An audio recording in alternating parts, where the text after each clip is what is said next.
কখনো কখনো এত বেশি বৃষ্টিপাত হয় যা আমাদের বিরক্তির কারণ হয়ে দাঁড়ায়। এই বৃষ্টির কারণে আমাদের মাঝে কিছুটা বেজার ভাবও দেখা যায়, কিন্তু এমনটা করা উচিত নয়, কারণ সৃষ্টির রহস্য সব সময় মানুষের অজানা। আল্লাহ বলেন, যে বিষয়ে তোমার কোনো জ্ঞান নেই সেই বিষয়ে অনুমান দ্বারা পরিচালিত হয়ো না। সূরা বনী ইসরাইল আয়াত ৩৬। আল্লাহ তাআলার অন্যতম নেয়ামত হল বৃষ্টি। প্রকৃতিতে সজীবতা, প্রাণ ফিরিয়ে আনে বৃষ্টি, আর এই প্রক্রিয়ার মাধ্যমে আমাদের রিজিক উৎপন্ন বা বণ্টিত হয়ে থাকে। কোরআনের বিভিন্ন আয়াতে বৃষ্টির প্রভাব সম্পর্কে আলোচনা করেছেন আল্লাহ তাআলা।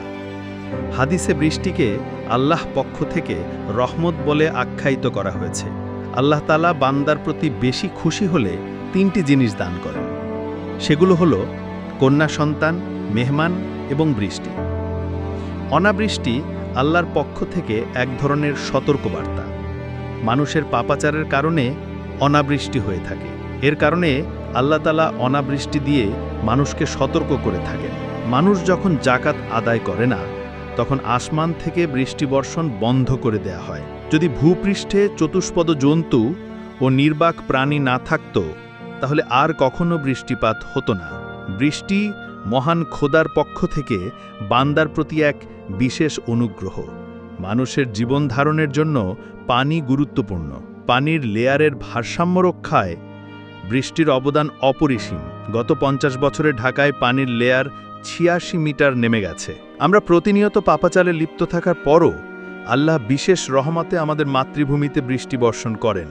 এই বর্ষণের কারণেই বর্ষার সিজনে আমাদের ভূগর্ভস্থ পানির লেয়ার ঠিক হয়ে যায়। বৃষ্টিপাতের কম বেশিতে আল্লাহ তাআলা কত বড় রহস্য লুকিয়ে রেখেছেন তা বোঝা যায় কোরআনের বিভিন্ন আয়াতের প্রতি খেয়াল করলে। প্রতি সেকেন্ডে পৃথিবী থেকে আনুমানিক ১৬ মিলিয়ন টন পানি বাষ্পীভূত হয়ে থাকে।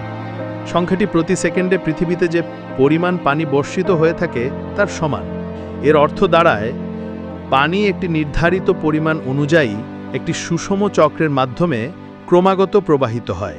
এই বৃষ্টির মাধ্যমে মৃত ও শুষ্ক জমিকে সজীব করে তোলা হয়। শুষ্কতা সিক্ততায় পরিবর্তিত হয়, জঙ্গল ও মাঠ ময়দান সবুজ শ্যামল হয়ে ওঠে এবং গাছপালা ফুলে ফলে পূর্ণ হয়ে যায়। বিভিন্ন প্রকারের সুন্দর ও সুস্বাদু ফলমূল উৎপন্ন হয়।